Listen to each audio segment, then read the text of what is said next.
Bonjour tout le monde. Bienvenue à tous, soyez tous les bienvenus. Je vous souhaite vraiment la bienvenue. Et bienvenue aussi à ceux qui viendront voir ce message par Internet, sur YouTube, sur notre chaîne YouTube. Vous savez, tous les messages sont enregistrés. C'est un super boulot que notre équipe fait ici. Merci à David, merci à Mélo qui travaille, merci à Christina souvent qui s'occupe de passer les paroles, etc. C'est un super boulot. Et grâce à eux, ce sont des messages qui peuvent être vus et revus par d'autres personnes. On a reçu quand même pas mal de témoignages de gens qui disent, voilà, ça m'a parlé alors que j'étais chez moi, ça a travaillé mon cœur. Voilà, donc bonjour à vous qui suivrez ce message. Soyez les bienvenus. Une fois n'est pas coutume, on commence avec une blague. Ouais. Allez, c'est Pâques. Pâques, c'est chouette. Une petite blague. Moi, elle m'a fait rire. Vous connaissez Joseph d'Arimathée. Alors, c'est une discussion entre Joseph et sa femme. La femme qui revient du marché et qui dit à Joseph, « Joseph, qu'est-ce que c'est que ça? J'ai entendu dire que tu allais donner le tombeau familial. Mais enfin, le tombeau familial, celui qu'on a mis si longtemps à acheter. Hein, on le paye encore d'ailleurs, on a une épargne pour ça. Mais Joseph, tu aurais quand même pu m'en parler. Le tombeau, il paraît que tu vas le donner pour qu'on mette Jésus dedans. » Et Joseph répond, « Oh, t'inquiète, il m'a dit qu'il en avait besoin que pour ce week-end. » Elle est marrante quand même. Yeah, elle est bonne, allez. Il est vivant. Yes, il est vivant. Ah, ça arrive jusqu'au bout, on rigole. Moi, elle m'a fait rire, elle est vraiment marrante. Il n'en a besoin que pour ce week-end seulement. Et comme on l'a vu sur la petite vidéo, la joie qu'ils ont dû ressentir, waouh, le moment d'émotion, il est vivant. Waouh, c'est Pâques. La semaine dernière, nous avons vu ensemble un message sur la mort de Jésus, sur ce moment extraordinaire, le moment où il va et il paye pour nous, il paye notre faute. Pour ceux qui n'ont pas eu l'occasion d'être là la semaine dernière, le message, comme je vous le disais tout à l'heure, tous les messages sont sur YouTube. Vous pourrez le retrouver dans une semaine ou deux, quelque chose comme ça, parce qu'on a eu un voyage entre-temps aux États-Unis avec mon beau-frère, et donc on a été un petit peu pris. Donc voilà. Jésus a donné sa vie. Et je voudrais lire avec vous un passage, alors il ne s'affiche pas aujourd'hui, je vais vous le lire rapidement, dans Romains 8. Pour ceux qui ont leur Bible ou iPad ou tablette ou quelque chose comme ça, vous pouvez suivre avec moi. Romains 8. Maintenant donc, il n'y a plus de condamnation pour ceux qui sont unis à Jésus-Christ. Car la loi de l'Esprit qui nous donne la vie dans l'union avec Jésus-Christ nous a libérés de la loi du péché et de la mort. Car ce que la loi était incapable de faire, parce que l'état de l'homme la rendait impuissante, Dieu l'a fait. Il a envoyé son propre Fils avec une nature semblable à celle des hommes pécheurs, et pour régler le problème du péché, il a exécuté sur cet homme la sanction qu'encourt le péché. Il l'a fait pour que la juste exigence de la loi soit pleinement satisfaite en nous qui vivons, non plus à la manière de l'homme livré à lui-même, mais dans la dépendance de l'Esprit, du Saint-Esprit. Paul écrit à l'église qui est à Rome et leur dit ces mots extraordinaires, « Nous avons été libérés. » Nous avons été libérés. Il y avait quelque chose sur nous, il y avait un poids, il y avait un fardeau, il y avait quelque chose qui était sur nos vies. Nous avons été libérés. Et la semaine dernière, nous avons regardé ensemble à cet acte exceptionnel, le Dieu créateur, le Père éternel, le Tout-Puissant, le Dieu de l'univers qui fait la distance, qui envoie son propre Fils, qui donne ce qu'il a de plus cher pour payer notre dette. Et je vous l'expliquais la semaine dernière, c'est vrai, on peut ne pas se sentir concerné par cela en disant c'est pas ma faute. C'est pas moi qui ai commis la première erreur, c'est pas moi qui ai fait la première boulette, c'est pas moi qui ai dit à ma femme, à Ève, de prendre la pomme, la poire, la banane, j'en sais rien, le fruit. C'est pas moi qui lui ai dit de prendre le kiwi, c'est pas moi qui lui ai dit vas-y, fais-le, c'est pas moi, c'est pas ma faute, je suis pas concerné. Et je vous disais la semaine dernière, si tu ne te sens pas concerné, et si peut-être on ne se sent pas concerné par la religion, par Dieu, par etc., par tout ce qui est autour de cela, on est quand même tous concernés par ce qui va avec, c'est-à-dire la mort. Parce que ça, quoi qu'on en dise, quoi qu'on en pense, nous sommes tous concernés par la mort. Parce que la mort nous rattrape un jour ou un autre. La mort, eh bien, c'est ce qui est réservé à chaque homme, à chaque femme, à un moment donné de son existence terrestre, la mort. Et nous l'avons vu ensemble, ce n'est pas une punition, nous l'avons vu la semaine dernière, ce n'est pas une question que Dieu a puni l'humanité, que Dieu a puni l'homme. Non, la mort est entrée dans le monde, la mort est entrée dans l'humanité, la mort a fait son apparition alors qu'on ne voulait pas d'elle, la mort est arrivée alors qu'elle n'était pas prévue par Dieu. Mais la mort est entrée dans le monde parce que l'homme et la femme ont fait un mauvais choix, simplement. Ils étaient là avec 50-50, ils avaient le choix, ils avaient la liberté de décider. C'est comme ça que Dieu nous a rêvés. Il nous a rêvés avec la liberté de choisir, la liberté de pouvoir s'attacher à lui ou de ne pas s'attacher à lui. C'est la liberté qu'il nous a donnée. Et alors que l'homme et la femme sont manipulés, sont trompés, ils ont le choix, mais ils sont là, ils savent, ils font le mauvais choix. Et ce n'est pas que Dieu punit l'humanité. Nous l'avons vu ensemble la semaine dernière, c'est que la mort est rentrée dans le monde. Dieu ne dit pas, je te punis homme. Non, il dit, la terre est maudite à cause de toi. Vous vous souvenez, on l'a lu la semaine dernière. La terre est maudite, le sol est maudit à cause de toi. Ce n'est même pas Dieu qui maudit. Il dit, la malédiction arrive, la mort est entrée, le mal est entré dans le monde ce jour-là. Mais, chose extraordinaire, la Bible nous apprend, et la vie de Jésus nous apprend qu'il est venu pour payer, pour réparer. Il est venu pour effacer, il est venu pour annuler. Ce sont de nos fautes, connues et inconnues, volontaires ou non, directes ou indirectes, c'est-à-dire celles de nos semblables, de nos ancêtres, celles des hommes avant nous et des femmes avant nous. C'est pour ces fautes-là qu'il est venu. C'est pour ces péchés-là qu'il est venu. Il est venu mettre, mettre une rustine à cette humanité, à cette fuite, alors que la vie s'envole, alors que la vie s'échappe. La Bible nous dit que Jésus est venu combler. Il est venu mettre ce qui manquait. Il est venu payer. Il est venu anéantir, effacer la distance qu'il y a entre nous et Dieu. Parce qu'il y avait une distance. La Bible est claire à ce sujet. Dieu en parle. Dieu parle par rapport à ce sujet. Il en parle plusieurs fois. Dans les Écritures, on retrouve cela plusieurs fois. La Bible qui dit, ce sont vos péchés qui mettent une distance. Ce sont vos péchés qui vous séparent de moi. Dieu explique ça. Il ne dit pas, je mets une distance entre vous et moi.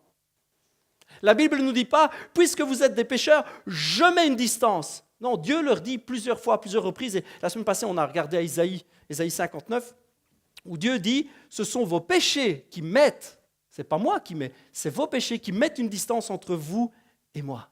Et nous avons vu ensemble, et c'est extraordinaire, c'est Pâques, c'est Jésus, c'est l'action extraordinaire d'un Dieu qui vient combler cette distance, qui vient annuler, qui vient effacer, qui vient se rapprocher. Pâques, ce n'est pas l'homme sur terre qui fait la distance et qui va jusqu'à essayer de conquérir le ciel ou le cœur de Dieu en faisant plein d'efforts. Non, Pâques, c'est Dieu qui fait la distance et qui vient chercher l'homme là où il est, dans sa misère, qui lui prend la main, qui dit « Allez, relève-toi, je paye ta dette, j'annule ta faute ». C'est ça Pâques. Pâques, ce n'est pas « je fais des efforts », c'est « il a tout accompli, il a tout fait ». Oui, les fautes, les péchés mettent une distance entre nous et lui. Enfin, je devrais dire « mettaient une distance ». Car ce n'est plus le cas. Tout est accompli, tout est pardonné, tout est effacé. À la croix. Dites-le à voix haute. À la croix. Tout est accompli. Alors, rassurez la personne qui est à côté de vous. Si elle a un regard inquiet, dites-lui, tout est accompli. Dites ça avec douceur, avec amour. Rassurez la personne qui est à côté de vous. Dites-lui, tout est accompli. Waouh! Voici ce que nous dit la Bible à ce sujet. Le moment de la crucifixion de Jésus, le moment où Jésus va rendre son dernier souffle, c'est dans Jean 19. Je vous lis le passage de Jean 19, à partir du verset 17. Ils s'emparèrent donc de Jésus.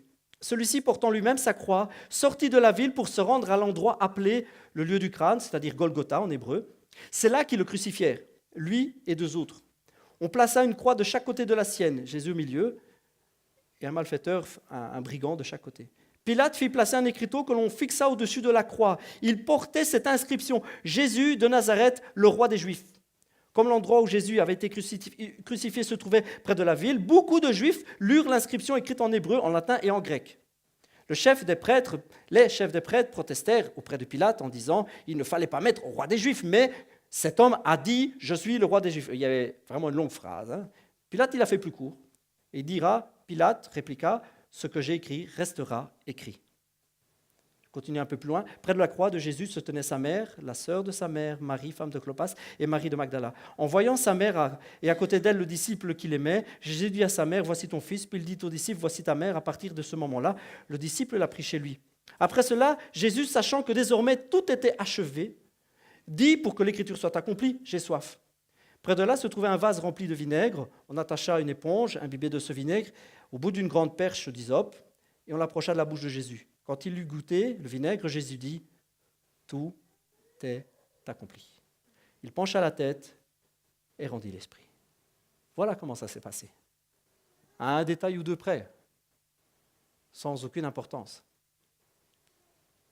Jésus est mort en accomplissant tout. Ça, c'est le truc qu'il faut graver dans votre cœur, parce que c'est en lien direct avec ce qu'on prêche toujours, il faut que tu. Dans la balance de il faut que tu, il y a de l'autre côté, tout est fait. Alors, il n'y a plus rien à faire. Jésus a tout accompli. Dans la balance où des choses qu'on devrait accomplir, des péchés qu'on devrait effacer, des dettes qu'on devrait annuler nous-mêmes, des efforts qu'on devrait produire pour essayer d'atteindre le cœur de Dieu, dans cette balance, dans l'équation-là, vous avez Jésus a tout accompli. C'est fait, il n'y a plus rien à essayer de produire. C'est fait, c'est éternel, c'est une œuvre extraordinaire. Jésus a tout accompli. Et nous l'avons lu ensemble, il prend lui-même sa croix, se chargeant de sa propre croix. Jésus a vraiment tout fait. Il a porté lui-même, il a choisi de venir. Il a fait la distance, il est venu pour nous. Jésus dira dans Jean 10, l'évangile de Jean, chapitre 10, pour ceux qui ont leur Bible, allez-y. Jean 10. Je suis le bon berger. Le bon berger donne sa vie pour ses brebis. Celui qui n'est pas le berger, qui n'est pas le propriétaire de brebis, mais que l'on paye pour les garder, se sauve.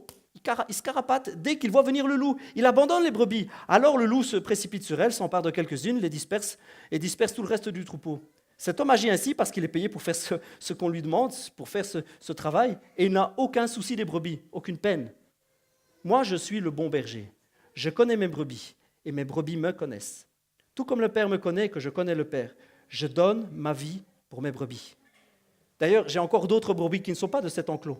Celles-là aussi, il faut que je les amène. Elles écouteront ma voix, et ainsi il n'y aura plus qu'un seul troupeau avec un seul berger. Si le Père m'aime, c'est parce que je donne ma vie, mais ensuite je la reprendrai. En effet, personne ne peut m'ôter la vie. Waouh! Je la donne de mon propre gré. J'ai le pouvoir de la donner et de la reprendre. Tel est l'ordre que j'ai reçu de mon Père. C'est volontaire. Ce que Jésus est venu faire, c'est volontaire. Comprenez que Jésus, que la parole nous a créés tout au début. La Bible nous dit qu'au commencement, la parole était avec Dieu, la parole était Dieu. Tout a été fait par elle. Alors que nous étions créés, alors que nous étions en train d'être créés, nous étions en train d'être créés volontaires, nous étions en train d'être créés libres de choix, avec la volonté de choisir. Jésus vient avec cette même humanité, il vient avec ce même désir, il vient volontairement avec le choix décidé. Il vient de sa propre décision, il vient, personne n'a le pouvoir de lui retirer sa vie. Il dira, personne ne peut me retirer ma vie. Il n'y en a pas un. Et le premier il faudrait déjà se lever vachement tôt pour essayer de prendre la vie à Jésus. Il faudrait vraiment être pas possible. Jésus est fort, Jésus est puissant, Jésus est le Tout-Puissant, il est parole de Dieu, il est vie éternelle, et il dira lui-même, personne n'a le pouvoir de me la reprendre, de me la prendre ou d'essayer de me faire mourir, je donne volontairement, je le fais par amour. Et c'est d'ailleurs le véritable amour, l'amour voulu, désiré et décidé. C'est le véritable amour. Je voudrais vraiment casser l'ambiance à personne, mais il faut savoir que le coup de foudre, vous savez, ça passe. Toutes les études, je suis vraiment désolé, je ne voudrais pas casser l'ambiance à une après-midi de Pâques, mais toutes les études le prouvent, le coup de foudre passe. Ah, les 12 yeux de mon épouse, ah, mon mari qu'il est beau, ça passe. En général, 2 à 3 ans. C'est vrai, hein, c'est statistique. 2 à 3 ans, le coup de foudre passe. L'amour-émotion, l'amour, oh qu'il est joli, oh qu'elle est belle, elle a mis la belle robe, ça, malheureusement, ça passe quasi chez tout le monde. Mais le véritable amour, c'est l'amour qui suit cela. On a un coup de foudre pour quelqu'un. Oh, qu'il est joli. Oh, qu'il est beau. Oh, la belle barbe et tous les beaux cheveux. Oh, qu'il est canon. Et en plus, il fait un peu de body. Et puis en fait, on a des sentiments. Et c'est vrai que c'est une émotion tellement forte. C'est pas un amour voulu. C'est un amour qui apparaît. C'est un amour qui naît. C'est un amour d'émotion. D'accord ? Mais cet amour-là, alors que ça nous amène souvent à un mariage, etc. Dans les premières années, cet amour-là donne naissance à un véritable amour, à un amour décidé, à un amour voulu. Les mariages tiennent quand cet amour-là existe. Ce n'est pas l'amour coup de foudre qui fait tenir un mariage 10, 20, 15, 30 ans, 50 ans pour les plus costauds. C'est l'amour voulu. Je ne parle pas de l'amour obligé, comprenez-moi, en disant tu épouseras celui-là parce que sa famille est bien, parce que c'est un gars bien, ou tu épouseras cette femme parce que ses parents sont riches. Non, ça n'a rien à voir avec ça. Je ne parle pas d'un amour décidé des parents, on est d'accord ? ok? L'amour décidé à un moment d'un homme, d'une femme, d'un couple. Parce que, encore, je ne voudrais vraiment pas casser l'ambiance, mais vous aurez tous, il y a des jeunes qui vont écouter ça, je ne voudrais vraiment pas vous faire peur ou de peine, mais vous aurez tous des hauts et des bas. Vous aurez tous un moment, je parle sérieusement, vous aurez tous un moment donné, ou presque tous à un moment donné, cette question, qu'est-ce que je fais avec lui? Pourquoi je l'ai épousé? Ce n'est pas l'homme que j'ai épousé, ce n'est pas la femme que j'ai épousée. Et si l'amour coup de foudre n'a pas donné naissance à un amour décidé, voulu, de je veux l'aimer, je veux faire ma vie avec, je veux continuer à l'aimer. Si ça n'a pas donné naissance à ça, ça donnera naissance à un divorce, à une séparation. Si l'amour s'en va, on finira par dire, je ne l'aime plus, je ne sais pas, je n'ai plus de sentiments, plus rien. L'amour coup de foudre donne naissance normalement à un amour désiré, un amour voulu, un amour qui est décidé et qui est désiré. Et d'ailleurs, on retrouve cela dans la Bible. On retrouve deux sortes d'amour dans les évangiles, l'amour agapé et l'amour philéo. Vous connaissez la différence entre l'amour agapé et l'amour philéo? Vous avez l'amour agapé, qui est un amour qu'on traduit par amour fraternel, bienveillance, bonne volonté. Volonté. C'est l'amour décidé, voulu et désiré. C'est l'amour qu'on saisit et qu'on veut. C'est un amour réfléchi. C'est l'amour agapé, de bonne volonté. Et puis il y a l'amour philéo. L'amour philéo se traduit par aimer, baiser, embrasser.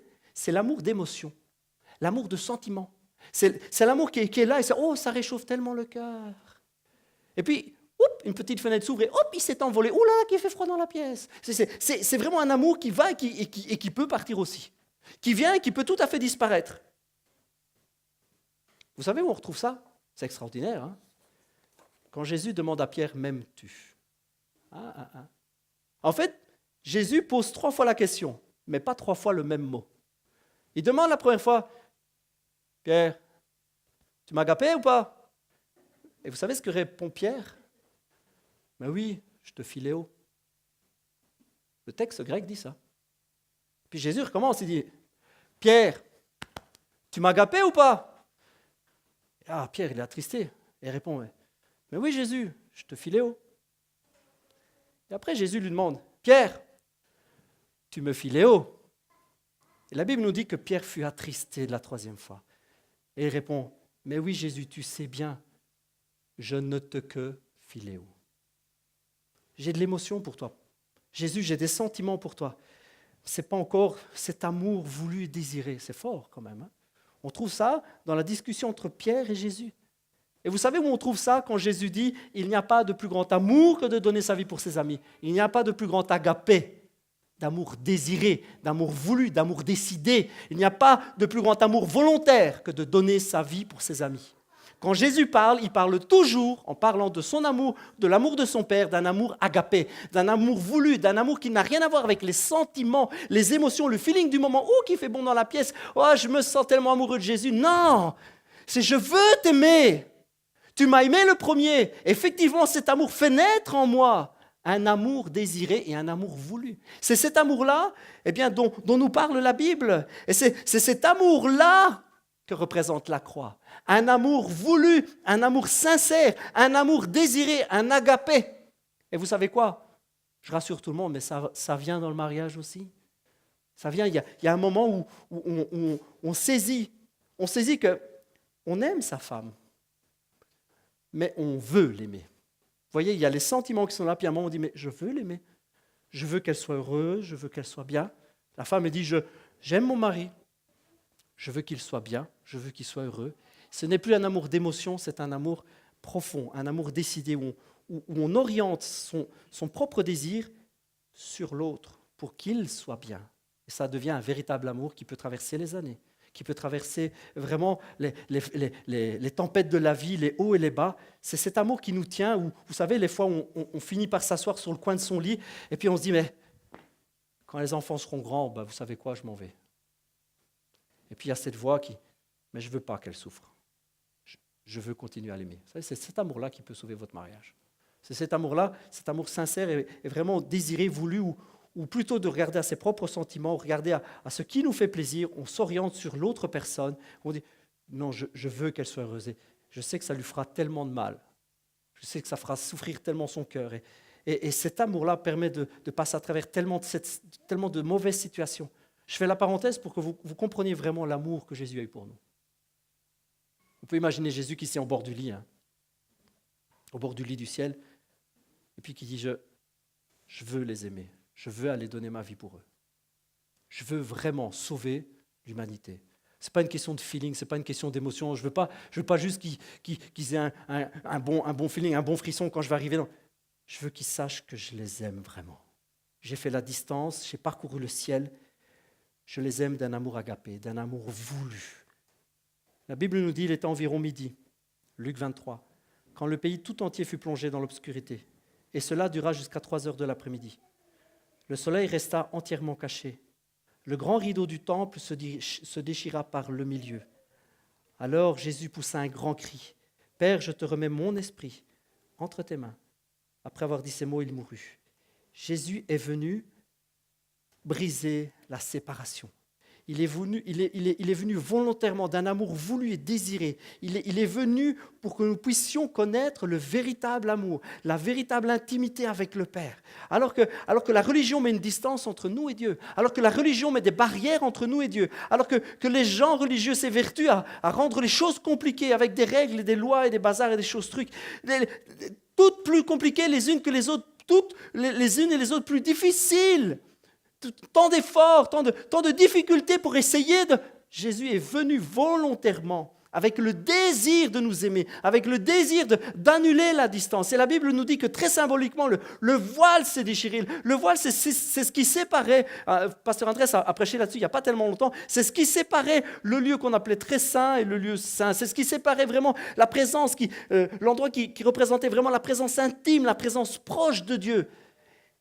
Et le reste. Alors on avait mis un voile pour dire non, on ne peut pas, on n'est pas digne d'aller dans cet endroit-là. On n'est pas digne de franchir le rideau. On n'est pas digne, nous, en tant que personnes, Miguel, Pierre, Paul, Jacques, on n'est pas digne, nous, les petits gars, les petites gens comme nous, on n'est pas digne d'aller mettre un pied dans cette zone-là. C'est trop saint, Dieu est trop saint. Jésus est venu et a brisé tout ça.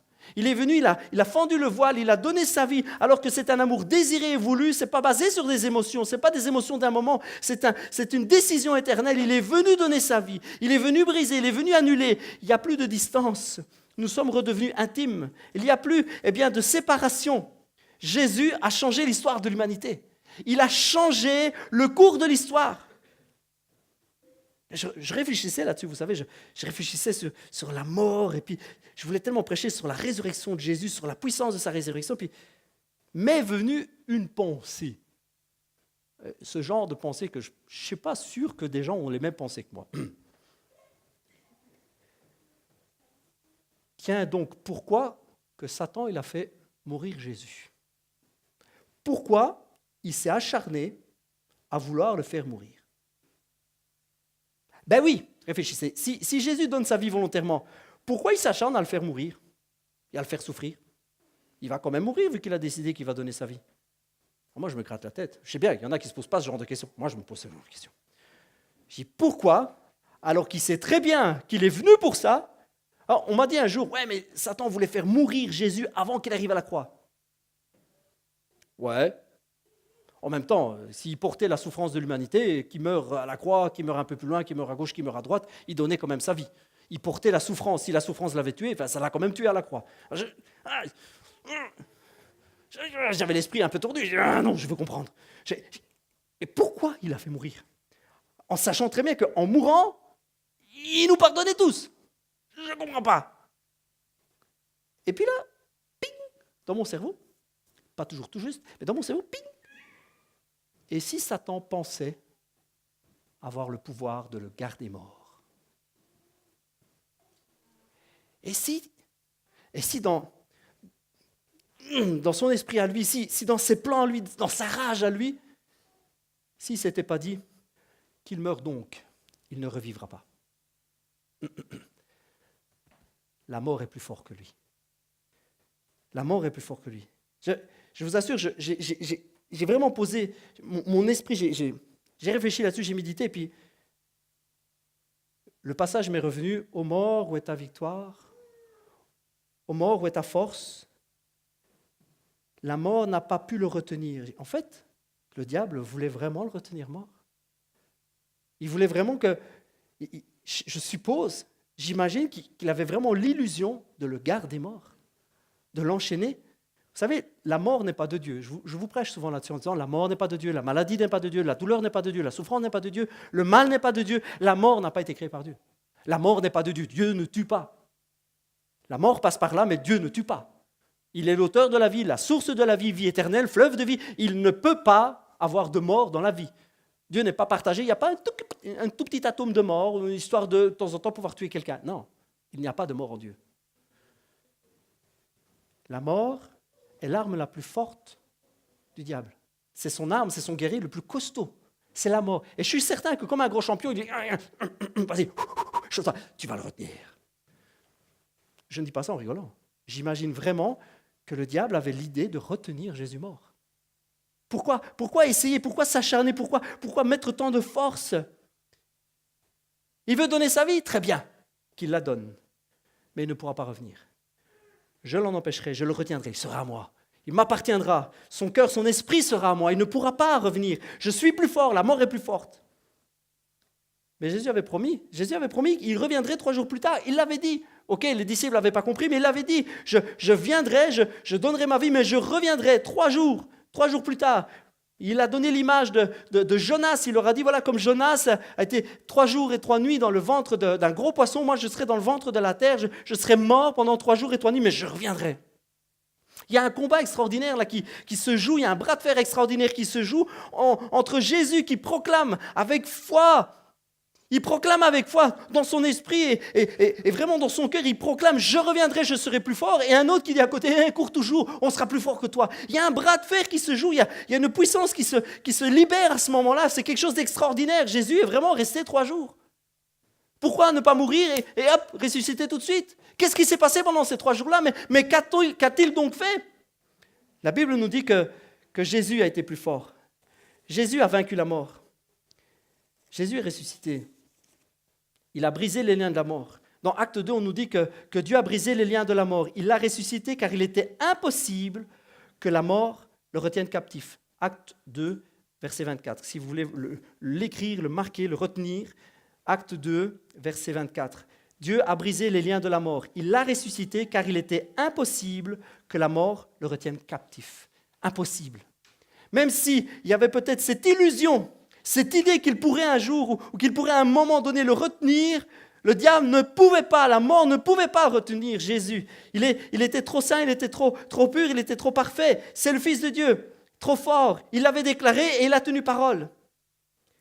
Et pourtant, tout a semblé perdu pendant un bon moment.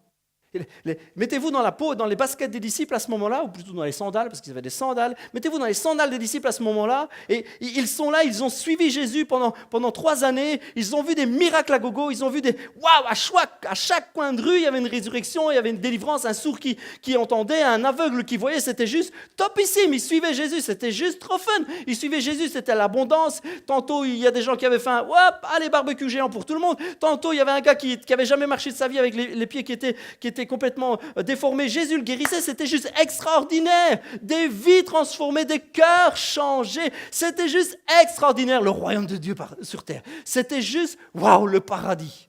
Le paradis, le paradis sur terre, la présence de Dieu, c'était extraordinaire. Et puis bon, les choses, c'est vrai, se sont un petit peu envenimées sur la fin. Il y a des gens qui voulaient vraiment sa mort, et puis il s'est fait arrêter, mais il s'en sortira. C'est Jésus. J'imagine les disciples qui commencent à avoir des gouttes qui coulent du front. Quand même, ça fait un moment qu'ils le retiennent enfermé dans le Saïdrin, là. Ça fait un moment qu'ils sont en train de le juger et tout. Puis apparemment, ils parlent de l'emmener au supplice. Wow, ça commence à chauffer quand même. Hein. J'imagine à ce moment-là, l'angoisse qui monte dans le cœur des disciples. C'était quand même pas prévu au programme, cette histoire-là. Il est censé nous délivrer, là. Il parle de le... Et puis vient le supplice, vraiment. On le fouette, on lacère son dos. Vous avez tous ou plus ou moins tous vu la Passion du Christ. Hein. On voit ces images. Bon, c'est assez hard à regarder, mais je pense que ça reflète assez bien la réalité parce que les gars, vous savez, ils réfléchissaient à la forme des pointes et des bazars. Ils réfléchissaient à tout ça pour que ça fasse le plus mal possible. Hein. Ça, c'est pas de la blague. Hein. Les gars, on faisait des tests. Hein. Tiens, quand cette forme-là, ça fait vraiment des dégâts. On va utiliser ce truc-là, c'est bien. Et puis quand on le fait un peu plus long, on a plus de force. Wow, c'est vraiment génial. Jésus vraiment subit quelque chose d'abominable. Et j'imagine que peut-être certains des disciples à ce moment-là disent, wow, bon, il a guéri des gens, il pourra se guérir, quoi. Il a réparé les yeux d'un aveugle, je suppose qu'il pourra se guérir le dos, mais punaise, là, quand même, c'est chaud. J'imagine. Et puis arrive la croix, et puis certains l'ont dit d'ailleurs, t'es fils de Dieu, décroche-toi et descends. Imaginez, et puis le moment où waouh, ça commence à mettre du temps là, il souffre, et puis tout le monde pleure, et puis, mais enfin, fais quelque chose, et puis il rend son dernier souffle. J'ai déjà essayé plusieurs fois, je ne sais pas si vous avez fait ça, mais j'ai déjà essayé plusieurs fois de m'imaginer ça. Non, c'est pas ça. Il n'a pas rendu son dernier souffle, les gars. Là. Oh. J'imagine là, rentrer avec le visage caché dans ses vêtements, dans son manteau, de honte et de peur, en allant se cacher dans le coin d'une chambre, en fermant la porte à clé. Il dit, mais c'est pas possible, j'ai dû faire un cauchemar, c'est pas possible. Passer des moments comme ça d'angoisse terrible, à pleurer, à se cacher, à dire c'est pas possible, non, c'est un cauchemar, je vais me réveiller, c'est juste un truc horrible, c'est pas possible, ou alors non, c'est un truc qu'on a loupé, c'est pas possible. Imaginez, alors que tout semble perdu, alors que pour eux c'est vraiment le monde qui s'effondre, tout semble perdu, à ce moment-là, alors que tout semble sans espoir. L'espoir a disparu, l'espérance a disparu. L'espérance est morte avec Jésus à ce moment-là. Alors que tout est en silence, lui, en fait, la Bible nous dit qu'il est dans les profondeurs de la terre et il parle. Il parle. Il est mort, Jésus. Qu'est-ce qu'il pourrait bien dire ? Il y a un passage assez controversé des Écritures et d'une lettre de Pierre. Wow, il y en a beaucoup qui essayent de tirer les cheveux à essayer de comprendre le passage un peu particulier de Pierre. Donc c'est la première épître de Pierre au chapitre 3, verset 18. Christ a souffert, et c'est une fois pour toutes, pour les péchés. Lui, le juste, il a souffert pour des injustes, afin de vous conduire à Dieu. Il a souffert une mort humaine, mais il a été rendu à la vie par l'Esprit. C'est alors aussi qu'il est allé faire une proclamation aux esprits en prison, ceux-là même qui avaient été rebelles autrefois lorsque la patience de Dieu se prolongeait à l'époque de Noé. Passage, il y en a beaucoup qui... Ils partent en cacahuète avec ce passage, ils ne comprennent pas ce passage où ils ont du mal. Jésus est allé prêcher ou proclamer aux gens qui sont morts déjà. Je ne pense pas que Jésus est allé prêcher l'évangile aux gens qui sont morts. Hein. Ah, ça, je ne pense pas. Mais le mot qui est utilisé dans le grec, c'est proclamer. Il est allé dire, j'ai tout accompli. Il est descendu, il est resté mort 3 jours parce qu'il avait un job à faire. Il est descendu dans les profondeurs de la terre. La Bible nous dit qu'il est allé dans les profondeurs de la terre. Profondeurs de la terre, est-ce que c'est une image ? Bon, soit. Il est allé dans le séjour des morts et il est allé proclamer. La Bible nous dit qu'il est allé faire quelque chose, il est allé dire quelque chose. Il est allé proclamer qu'il avait donné sa vie. Et alors que je méditais encore une fois là-dessus, je ressentais une telle émotion à imaginer la scène, parce que le Saint-Esprit déposait vraiment quelque chose de très fort sur moi. J'imaginais la scène, Jésus qui descend dans les profondeurs, qui descend toujours plus profond. Les âmes qui le voient, il dit, tout est accompli. Ceux qui étaient en attente d'eux ou qui avaient cru à l'époque ou quoi que ce soit, Jésus descend et proclame. Et puis je l'imaginais vraiment qu'il descend dans les profondeurs de la terre et la mort qui est en face. Je l'imaginais arriver avec un pas lent, mais décidé. Vous savez, le pas de quelqu'un qui sait où il va. Et qu'il sait comment il y va, pourquoi il y va. Avec un visage calme, serein, mais un regard décidé. Vous savez, le regard de quelqu'un qui sait ce qu'il va dire, qui sait pourquoi il est là. Je l'imaginais, j'avais presque la vision de la chose.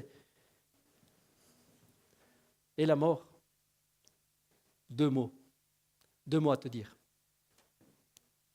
J'ai gagné. 2 mots. J'imaginais la scène où Jésus est allé lui-même en personne dire à la mort qu'il était plus fort.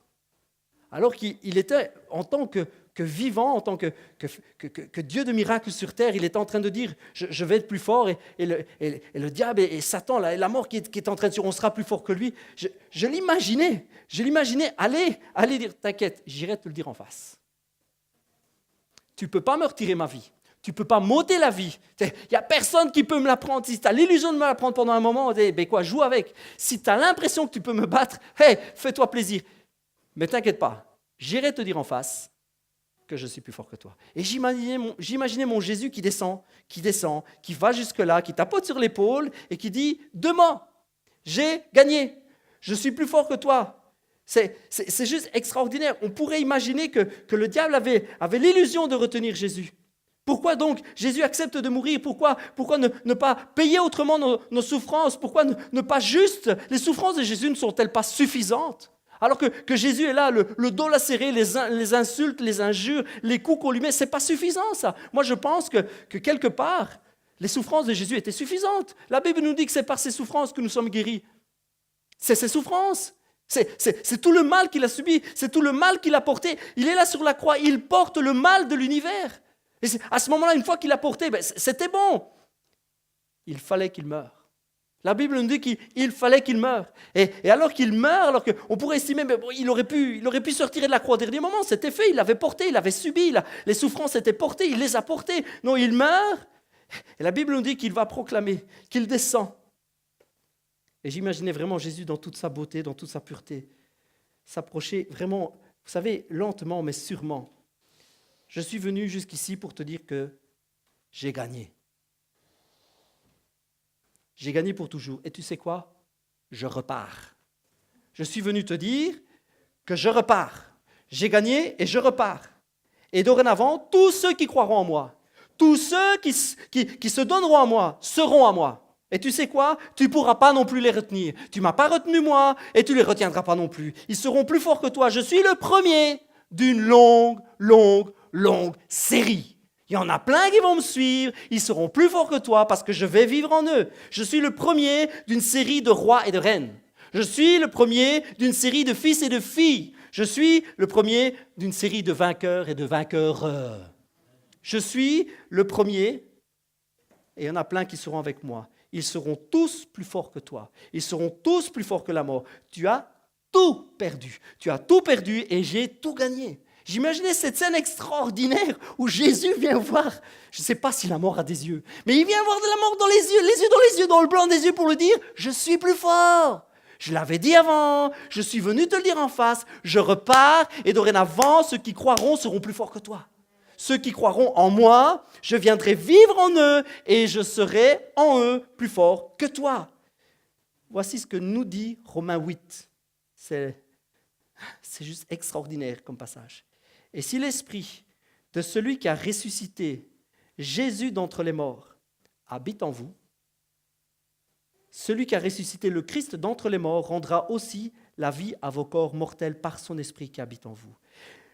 Paul est en train d'écrire aux Romains et leur dit, si vous essayez d'imaginer l'esprit de Jésus qui descend et qui dit à la mort, « T'es vaincu, je me taille et ceux qui viendront après moi seront plus forts que toi », il dit, cet esprit-là, cet esprit qui a rendu la vie à Jésus, il habite en vous. Vous n'avez pas l'air convaincu de cette histoire-là, mais l'esprit qui a ressuscité Jésus d'entre les morts habite en nous. Cet esprit de puissance, cet esprit de vie habite en nous. Pensez juste 2 secondes à ça. Le même esprit, cet esprit de force, de vie, de puissance, de résurrection. L'esprit de résurrection habite en moi. Pâques, je vous disais la semaine dernière, Pâques, c'est Jésus qui fait la distance du ciel à la terre, mais c'est aussi Jésus qui fait la distance de la terre aux profondeurs de la terre et des profondeurs de la terre au ciel. C'est Jésus qui va jusqu'à la mort, jusqu'en face d'elle, lui dire « Je suis plus fort que toi, j'ai gagné ». Et ceux qui viennent avec moi, toute mon équipe derrière là, c'est juste une équipe de vainqueurs. Ils sont tous désormais plus forts que toi.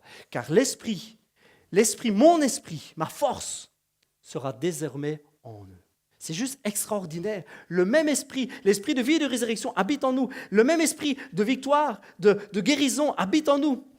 Dites-le à voix haute. Le même esprit, dites-le avec moi. Le même esprit. C'est le même esprit. L'esprit de Jésus habite en nous. Le même esprit, oui. Tu es appelé toi aussi. L'équipe de louange, si vous voulez bien venir, on va terminer avec un chant. L'équipe de louange, si vous voulez bien vous approcher, s'il vous plaît. Tu es appelé toi aussi. Je suis appelé moi aussi à marcher. Lentement, mais sûrement. D'un pas calme, mais assuré. Avec un visage calme, serein, mais un regard décidé. Je suis appelé, moi, à vivre exactement ce que Jésus a vécu. C'est-à-dire, je suis appelé à avoir un pas calme, un cœur apaisé, mais sachant où je vais. Et dans mes regards, on doit savoir où je vais, ou on doit savoir du moins que je sais où je vais. Et je suis appelé à aller moi aussi trouver la maladie, la souffrance, le mal, la dépression, le cancer, la solitude, la haine. Je suis appelé à moi aussi, à aller lentement, m'approcher de la mort et de la regarder dans les yeux et lui dire « Je suis plus fort que toi ».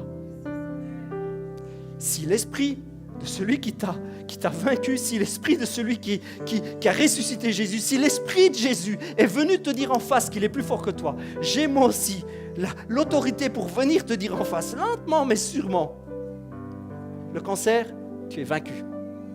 La solitude, la dépression, tu es vaincu. Le mal, tu es vaincu. La maladie, tu es vaincu. La souffrance, tu es vaincu. La haine, tu es vaincu. Le jugement, tu es vaincu. Le fardeau, la culpabilité, tu es vaincu. Mort, tu es vaincu. Satan, tu es vaincu. Pas par mon pouvoir, mais par sa victoire. Car il habite en moi désormais. Waouh! Pâques, mort et résurrection. Jésus vainqueur pour toujours, rétabli, restauré, réconcilié, fils et filles. Pâques, pour toujours, éternellement. La réalité a changé ce jour-là. Notre réalité, la réalité de notre humanité, notre existence, l'existence éternelle, nous avons été transformés ce jour-là. Le même esprit. On va chanter un chant qui, certainement vous le connaissez en anglais, c'est Forever, de Carrie Job. Nous allons chanter ce chant qui dit à jamais, il est vivant. Et je voudrais que pendant qu'on chante ce chant, si nous faisons face à des difficultés, si nous faisons face à des choses fortes dans notre vie, des oppositions fortes, je voudrais qu'en chantant ce chant où nous déclarons « Il est ressuscité, il est vivant », je voudrais que très symboliquement on relâche tout cela. Qu'on se tienne debout et qu'on chante ensemble « Il est vivant ». Et quand nous chantons ensemble « Il est vivant », nous chantons aussi « Il vit en moi ». Alors que nous chantons « Il est vivant », nous chantons « Il vit en moi ». Vous savez, quand nous prenons le pain, le vin, quand nous prenons la communion, c'est vrai, nous nous rappelons la mort de Jésus. Mais vous savez ce que nous faisons aussi? Nous rappelons à Satan son avenir. Nous rappelons qu'il est battu, qu'il est vaincu, qu'il a connu plus fort que lui, que Jésus est plus fort que lui et que son temps est limité. Nous proclamons la victoire. Alors que nous prenons ce pain et ce vin, alors que nous nous rappelons ce que Jésus a fait pour nous, c'est pas seulement que nous nous rappelons il est mort, il a souffert, mais nous nous rappelons qu'il est ressuscité. Nous rappelons qu'il est plus fort et nous proclamons à chaque fois que nous prenons ce repas, cette communion, nous proclamons l'avenir. Nous proclamons la résurrection qui nous attend à la fin. Nous proclamons les délivrances, nous proclamons les guérisons, nous proclamons la liberté. Alors que nous proclamons tout cela, alors que nous allons chanter, je vous invite à, si vous avez vraiment des problèmes auxquels vous faites face aujourd'hui, je vous invite vraiment dans ce chant, et alors que nous allons être en communion vraiment, à relâcher. Quand nous proclamons, quand nous chantons « Il est ressuscité », nous proclamons la vie sur nos problèmes, la vie sur nos difficultés, la vie dans tous nos combats. Là où il y a souffrance, nous proclamons, quand nous disons « Il est ressuscité », nous proclamons guérison. Là où il y a dépression, quand nous disons « Il est ressuscité », nous proclamons joie et délivrance. Et quand il y a des problèmes familiaux intenses, quand il y a déchirement, quand il y a mauvaises paroles, quand il y a des paroles de haine et de dureté, quand il y a mésentente, quand nous chantons et nous proclamons « Il est ressuscité », nous proclamons unité, nous proclamons restauration, nous proclamons guérison d'écart, nous proclamons paix, nous proclamons apaisement. Dire « Il est ressuscité », c'est proclamer la victoire. Et nous allons le chanter ensemble. On va le chanter en déposant nos projets, en déposant nos cœurs, nos problèmes. Il est vivant. Il est vivant.